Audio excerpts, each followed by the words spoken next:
Shalom teman-teman mahasiswa Prodi Teologi dimanapun kita berada saat ini. Saya berharap kita semua dalam keadaan sehat, tetap sukacita dan semangat dalam menjalani setiap tanggung jawab dan tugas-tugas kita dimanapun kita berada saat ini. Ya teman-teman, masih dalam sebuah topik yang berbicara tentang disiplin batinia yang diambil dari buku Tertib Rohani karangan Richard J. Foster. Hari ini kita akan belajar salah satu topik yang sangat luar biasa memberkati kita. Sebelumnya, mari kita satukan hati kita berdoa. Bapa, kami bersyukur oleh karena penebusan Yesus dan darah-Mu yang tercurah yang melayakkan kami untuk menerima anugerah yang besar daripada-Mu ya Tuhan. Saatnya kami akan sama-sama untuk belajar kebenaran Tuhan yang Tuhan sampaikan melalui buku Tertib Rohani karya Richard J. Foster. Tuhan memberkati setiap kami, hamba sebagai pembicara dan kami yang menyaksikan video virtual ini boleh sama-sama tunduk di bawah otoritas firman-Mu dan kami boleh menjadi para pelaku firman Tuhan dimanapun kami berada. Terima kasih Tuhan, hanya di dalam nama Tuhan Yesus Kristus Allah yang hidup kami berdoa dan bersyukur. Haleluya. Amin. Saya mengucapkan terima kasih banyak kepada Ibu Yvonne yang sudah kasih saya kesempatan untuk menyampaikan sharing dari sebuah buku yang sangat memberkati saya secara pribadi teman-teman. Itu sebabnya kalau teman-teman pun sudah mendapatkan buku ini, silahkan dibaca sehingga dapat menemukan ilmu serta pengalaman yang luar biasa yang boleh memberkati kehidupan kita. Baik teman-teman, berbicara tentang disiplin doa, izinkan saya untuk menyampaikan pemahaman saya yang sangat sederhana berkaitan dengan disiplin doa, yaitu disiplin doa adalah sebuah tindakan yang konsisten dan teratur dilakukan dan menjadi pola atau gaya hidup kekristenan.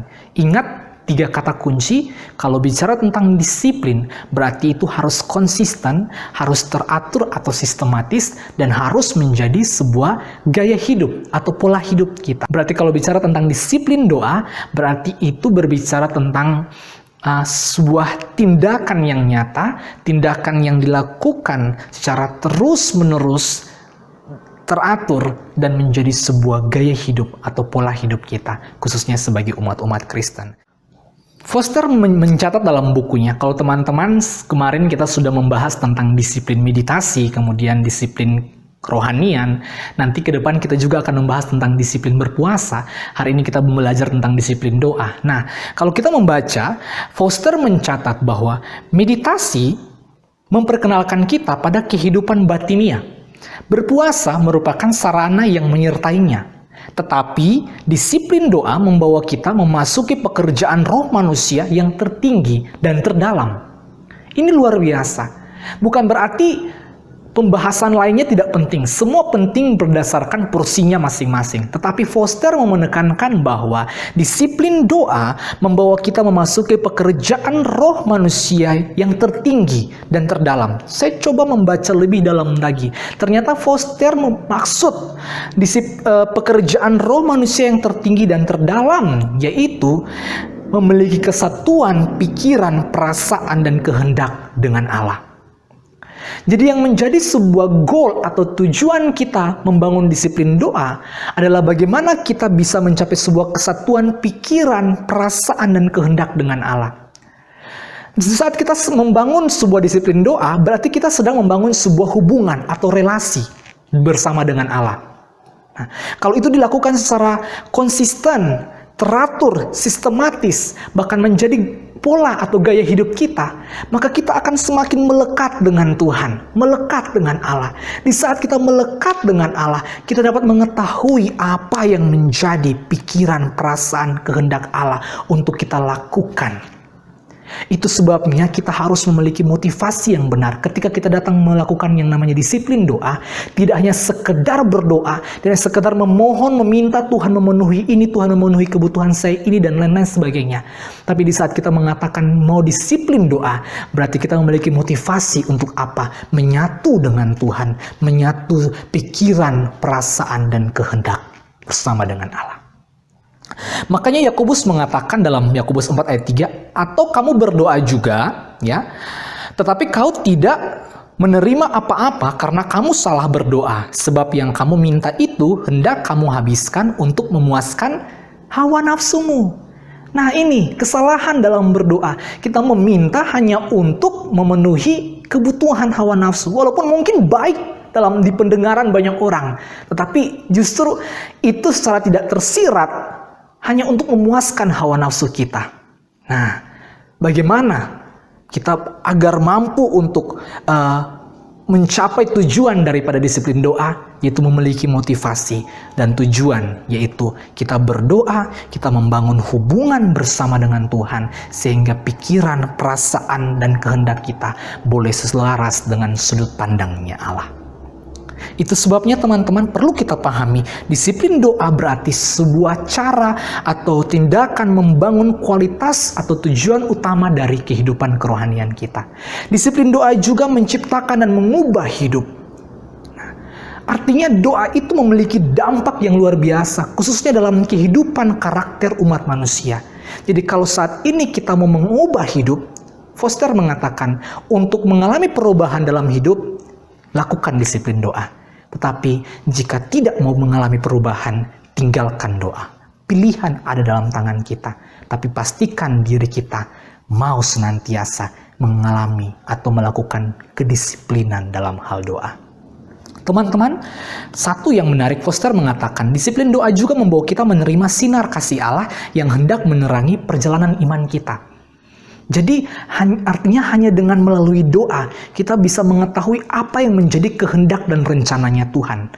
Karena secara pribadi kita berkomunikasi dengan Tuhan. Kita mengetahui tujuannya Tuhan dalam kehidupan kita. Kita mengetahui terang, mendapatkan sinar kasih dan terang daripada Allah. Sehingga jalan kehidupan kita pun senantiasa sesuai dengan kehendaknya Tuhan.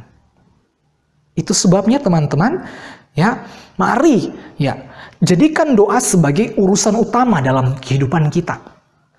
Jadikan doa sebagai urusan utama di saat kita bangun tidur, contohnya kita utamakan doa, bersyukur, memuji, menyembah Tuhan.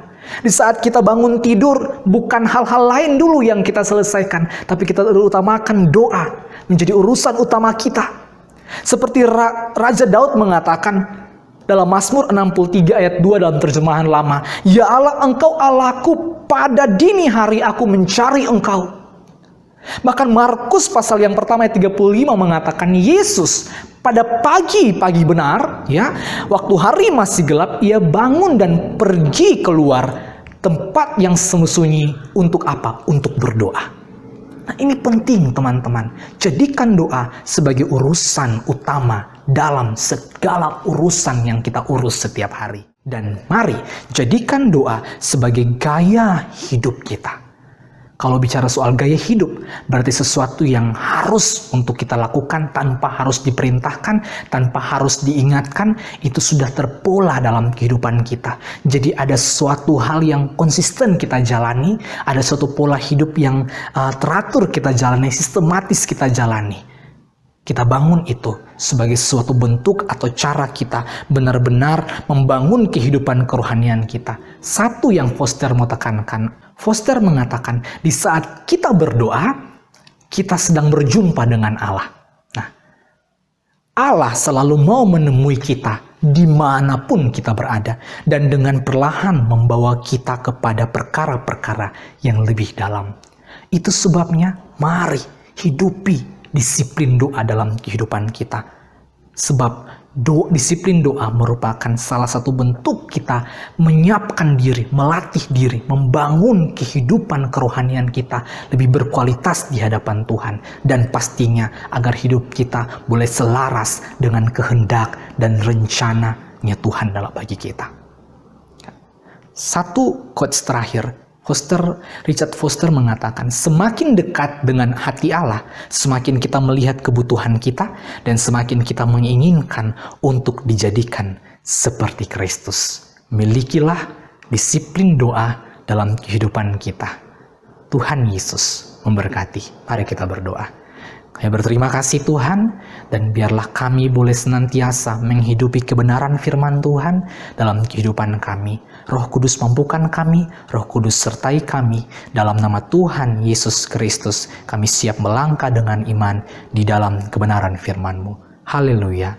Yang diberkati Tuhan bersama kita katakan, amin. Shalom, Tuhan Yesus memberkati.